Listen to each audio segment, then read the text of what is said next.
Do you have international clients or customers or colleagues that you speak to in English? Are you looking to improve your speaking abilities, especially in business English, in professional English? If so, this is the video for you. I'm going to share 12 awesome tips to improve speaking in business English. Stay tuned.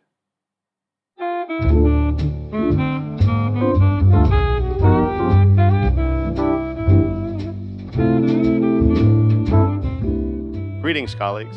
I'm Timothy Barrett, and this is the 4 Business English Rundown. This is the show for people from all over the world who want to improve their professional communication skills in English. Today, we're going to talk about 12 awesome tips to improve speaking in business English.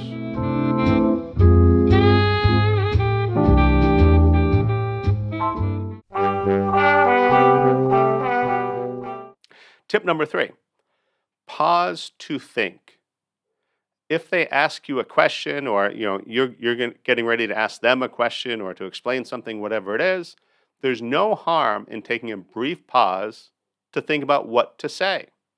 We all do this to process questions. Now, don't worry about this. When I would prepare witnesses to testify in court, this is one of the things I would go over.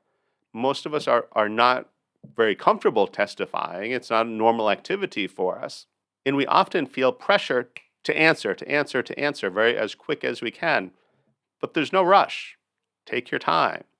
And think about it this way. If somebody were reading the transcript, they don't know how long you took to come up with the answer or to ask the next question. But if you go, and or you make mistakes, they can read that in the transcript, in the written dialogue. But pause, think about your answer, think about your question, think about whatever you're going to say, and then go ahead and speak. Don't feel compelled that you have to keep talking. And there are some phrases that we can use to buy us a little time. If you need a moment to kind of think about, gee, what do I say next? Or how do I answer that? Or what question should I ask next? Things such as, that's an interesting question. I've never thought about that. I've never thought about this, but, then go on. Let me see. Or that's a good point. Let me think about that for a minute. So these are natural expression, natural phrases that kind of buy us a little time before we answer. All right, hopefully this has been helpful to you. If it has been, then let's conquer that like button and make it ours.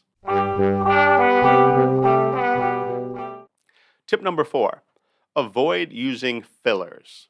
We all do this. It annoys me when I listen to myself and I hear myself using fillers. I try to avoid it, but most people do it. Fillers are words like, well, yeah. They don't add anything to the conversation. They don't change anything. They don't add anything at all. But there's something when our mind says we have to speak. I don't know what word to say yet, so I'll just throw out this yeah, yeah, like. So it can be very annoying. So try to avoid using these fillers. Now, one technique that can be very effective is to record yourself and then listen to it back. And when you listen, count all of those filler words. Keep a running scorecard.